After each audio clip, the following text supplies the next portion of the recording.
সন্দেশখালিতে চলছে 144 ধারা।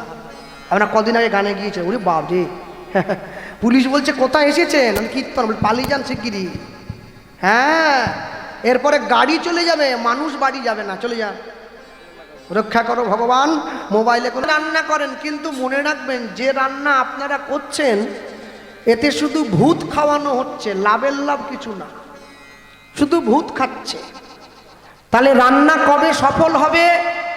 যেদিনকে দেখবেন আপনার হাতের রান্না গৌর গোবিন্দের সেবায় লেগেছে, সেদিন জানবে রান্না সফল হয়েছে। তা না হলে সারা জীবন শুধু রান্না হলো কিন্তু কাজের কাজ কিছু হলো না। তাই বৈষ্ণব মহাজন লিখলেন কি, রূপ রঘুনাথ পদে রহিবে আকুতি, রূপ রঘুনাথ পদে হইবে আকুতি, রূপ রঘুনাথ পদে রহিবে আকুতি, রূপ রঘুনাথ পদে হইবে আকুতি।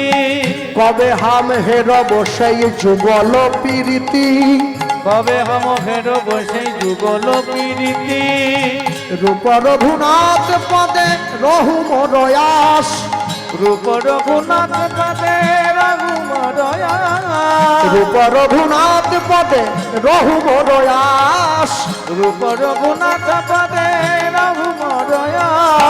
প্রার্থনা করো এ সদাই নরোত্তম দাস, নিতাই গৌর হরি বল। সদা নরোত্তম দাস, ও গো প্রার্থনা করো এ সদাই নরোত্তম দাস, প্রার্থনা করো এ সদা নরোত্তম দাস। বলি আমার ভাগ্যে হলো না গো, ভাগ্যে হলো না গো, আমার ভাগ্যে হলো না গো, ভাগ্যে হলো না গো, সবাই তোমার নাম নিল, ভাগ্যে হলো না গো, সবাই তোমার নাম নিল, ভাগ্যে হলো না গো, সবাই তোমার নাম। বলি আমি পতিত পড়ে রইলাম, হরি হরি বল। হলো না গো, আমি পতিত পড়ে রইলাম, আমার ভাগ্যে হলো না গো, আমার ভাগ্যে হলো না গো, আমার ভাগ্যে হলো না গো, গো প্রার্থনা রয়ে সদা নরোত্তম দাস, অগ প্রার্থনা রয়ে সদা নরোত্তম দাস। রূপ রঘুনাথ পদে রহুম রয়াস, রঘুমরয়া, প্রার্থনা করো এ সদাই নরোত্তম দাস। প্রার্থনা করো এ সদা নরোত্তম দাস। চলো ছোট্ট করে গৌরচন্দ্রিকা শুনলাম, লীলা মাধুর্যের মধ্যে প্রবেশ করি, যা গাইব। এই জায়গায় বলতে গিয়ে আমি সবার আগে বলবো,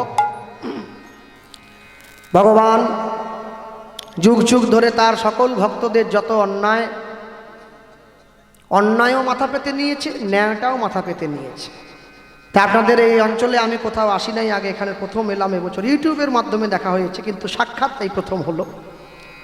তো সব থেকে এইটা ভালো লাগলো যে এত রাত্রিতেও এত মানুষ এখনো অপেক্ষা করে বসে আছেন কীর্তন শোনার জন্য, এবং আমার পরেও থাকবেন আমি আশা করি। আরও একজন কীর্তনীয়া রয়েছেন। আমি সব ক্ষেত্রে যে সব হরিবাসরেই বলি, গোটা পশ্চিমবাংলায় কীর্তন করে বেড়াই আমরা, সব জায়গাতে গিয়ে বলি, এমনকি কোচবিহারে গিয়ে পর্যন্তও বলেছিলাম যে দক্ষিণ 24 পরগনার মতো এত কীর্তনের জোয়ার এটা কোনো জেলায় দেখা যায় না। মানে এত হরিনামের জোয়ার এটা কোনো জেলায় দেখা, এই জেলায় শুধুমাত্র। কেন জানেন? সব থেকে আশ্চর্য হলো এই জেলার মানুষ রাতের পর রাত, 2 দিন 3 দিন 4 দিন 5 দিন তারা বসে কীর্তন শুনছে, কিন্তু দুঃখ কি জানেন? দক্ষিণ 24 পরগনা কীর্তনের দিকে সব থেকে এগিয়ে, দক্ষিণ 24 পরগনা কিন্তু মারামারির দিকেও সব থেকে এগিয়ে। সন্দেশখালিতে চলছে 144 ধারা। আমরা কদিন আগে গানে গিয়েছে, ওরে বাপ রে পুলিশ বলছে কোথায় এসেছেন, আমি কীর্তন বলি পালিয়ে যান শিগগিরি। হ্যাঁ, এরপরে গাড়ি চলে যাবে, মানুষ বাড়ি যাবে না, চলে যান, রক্ষা করো ভগবান। মোবাইলে কোনো টাওয়ার ফাওয়ার কিচ্ছু নাই, কোথায় এসে পড়লাম। হ্যাঁ, আমরা নির্ঝঞ্ঝাট লোক, ঝঞ্ঝাটে পড়ে গেলে বিরাট ভয় লাগে একটু আমাদের। হ্যাঁ, কেন ঝঞ্ঝাট যে পুইয়েছে সে জানে ঝঞ্ঝাট পোয়াতে কত জ্বালা।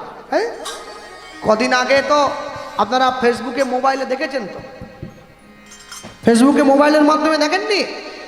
হ্যাঁ, যে লোকটা শুধু ঝঞ্ঝাট বাঁধাতো, শুধু ঝঞ্ঝাট মাথায়, সব জায়গায় গিয়ে ঝঞ্ঝাট মাথায়, সব জায়গায় ঝঞ্ঝাট, সব জায়গায়। এরপরে ওর পাড়ার লোক ধরে ওকে পুজো করেছিল, আর তুমি সবার পুজো করো, আজকে তোমার পুজো আমরা করব। ঠাকুরটাকে পুজো করে ছেড়ে দিয়েছে একবারে। হ্যাঁ, মনে রাখবেন, কোনো ছেলেকে যদি তার পাড়ার লোক তার বাপের সামনে পিটায়, তাহলে বুঝবেন ছেলে একবারে সব দোষের সীমা পেরিয়ে চলে গেছে, তাই পাড়ার লোক দিচ্ছে। কেন? ছেলে যখন বাপকে গিয়ে বলছে, বাবা আমাকে সবাই মারলো, বলে আমি তোকে শোধরাতে পারিনি, ওরা শোধরাবে।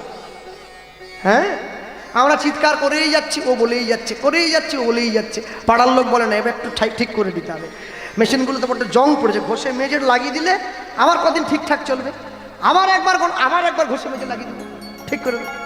হ্যাঁ, মনে রাখবেন, সব সময়ের জন্য হিন্দু সনাতন ধর্মের মানুষ তারা বড় সহনশীল, বড় ধৈর্য তাদের মনে। তার জন্যে তারা শত অপমান, শত অপরাধ মাথা পেতে সহ্য করে, কিন্তু অন্য ধর্ম সহ্য করবে না। ছোট্ট একটু কথা বলে দিলে বিরাট বড় হয়ে দাঁড়িয়ে যাবে সেই কথাটা। কেন?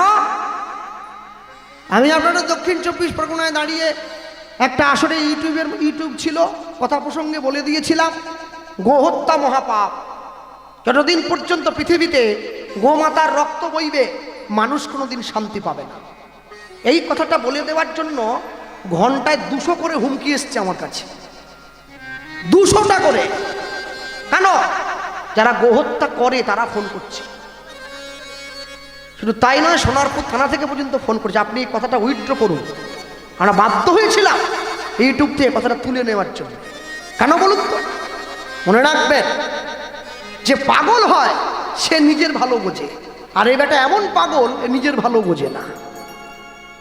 মন্বন্তরে মরিনি আমরা মারি নিয়ে ঘর করি, মাচিয়া গিয়াছি বিধির আশিসে অমৃতের টিকা পড়ি, মুক্ত বেনির গঙ্গা যেথায় মুক্তি বিচরে রঙ্গে।